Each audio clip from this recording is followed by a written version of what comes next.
these two have certainly been through a lot over the course of our first experience with them. And to think that there's a lot more to come.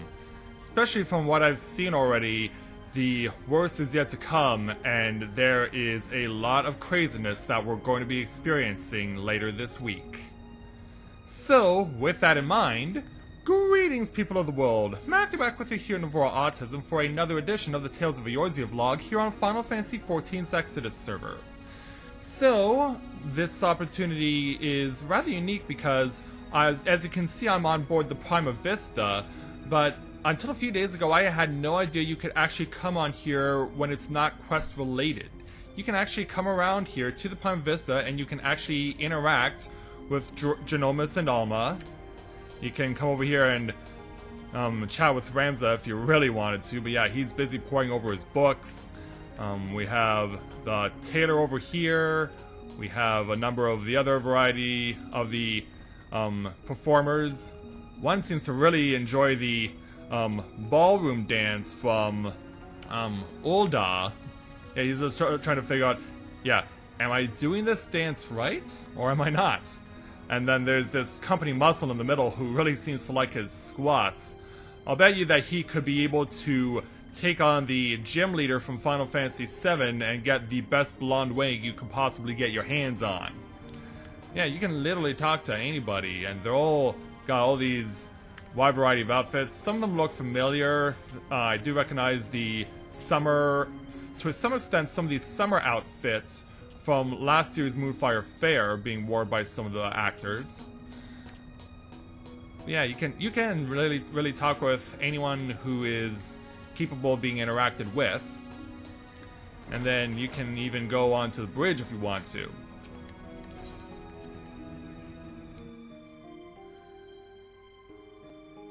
Yeah, I thought this was really cool and I really want to show this off, and you can even see that Kugane is on the main screen. Yeah, sadly we cannot interact with anyone on the bridge. Yeah, unfortunately they don't allow us to do that, but given that the experience we had with the Royal City of Rabanastre was quite a harrowing experience, I can tell you from running this level already with Mathia earlier this week that it was something else, because not only did we get on my first try with Mathia, like, we actually didn't do all that badly. We were able to get to the final boss, but after a single wipe, the party vote abandoned, and I didn't want to, which really sucked. And then to make it worse, after that, we got really bad groups that kept wiping repeatedly on the early bosses, and it seemed that no matter which group I got with Mathia, I always got the worst group possible, because our group always kept dying and the other two groups kept going on just fine without us. So we never got back to the final boss until I was like, okay, I've had enough of these crap parties. I am going to put up a party finder to see if there's anyone who actually knows what they're doing and can actually get us to victory.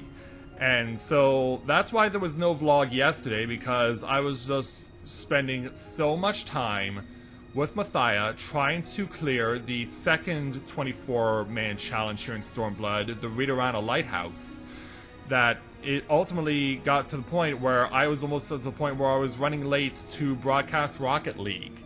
That's how long and how frustrating this place was. Not to mention then the fact that even though I got the clear with Mathia, I was still in a group that sucked.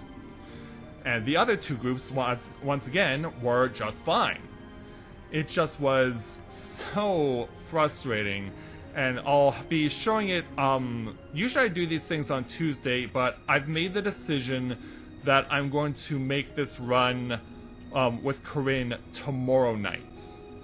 And so that way I can get 2 of the clears for Ridorana Lighthouse in successive nights, one before reset and one after reset.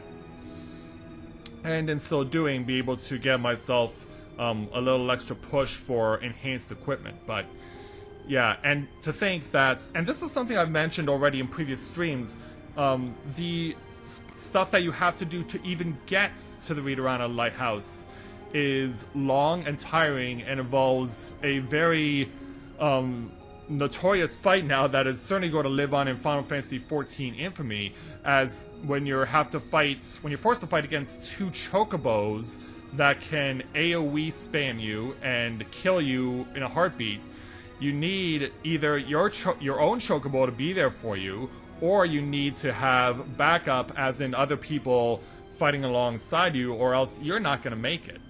It's just not going to go down like that, and it is certainly gained itself a reputation. The road to Ridorana and then getting to Ridorana itself and doing the whole thing is just insane. It's something that I hope that... Well, I hope that when they give us the 3rd and final installment of this trilogy for the 24-man for Stormblood, that they tone down the... at very least, the drawing out of the lead up to the dungeon. Because we know that the final dungeon is just going to be the worst of them all. There's no doubt in my mind that that's going to be the case, and when we get there, we're going to have to be on our very best to try and figure everything out. Because it's certainly been an experience so far. And knowing that we're doing it all for these people, for everyone aboard the Prima Vista who've been forced to flee their home to try and prove the origin of their own homeland of Ivalice, to be able to help out Alma and Genomus and Ramza over there, to help out this dysfunctional family to get the information that they need validated. And keep in mind that not only are we dealing with that problem, but we also had to deal with at the end with the situation that occurred with the bounty hunter lizards led by Bagamnon, who was a prominent character in Final Fantasy XII and who certainly had quite a role to play, and so now he has inserted himself into the story, and we know for a fact that he's willing to do whatever it takes to accomplish his own goals. So now, not only we're trying to help out the Lexentale family, but we're also trying to stop Bagamnon also and his bounty hunter crew. It's certainly going to be quite the harrowing experience when I join you guys tomorrow here with Corinne for the opportunity to get this place done and get it checked off the list, because yeah, to think that I'll have to spend no fewer than 11 weeks doing that place and trying to get the clear every time, plus having to do that also as well with Royal City of Rabanastre, because you know how 24-man dungeons work as far as wanting to get items to enhance equipment. You have to literally do everything, and on top of that, get all your equipment enhanced. So there is going to be stuff to do, and the experience is going to be quite crazy and chaotic indeed.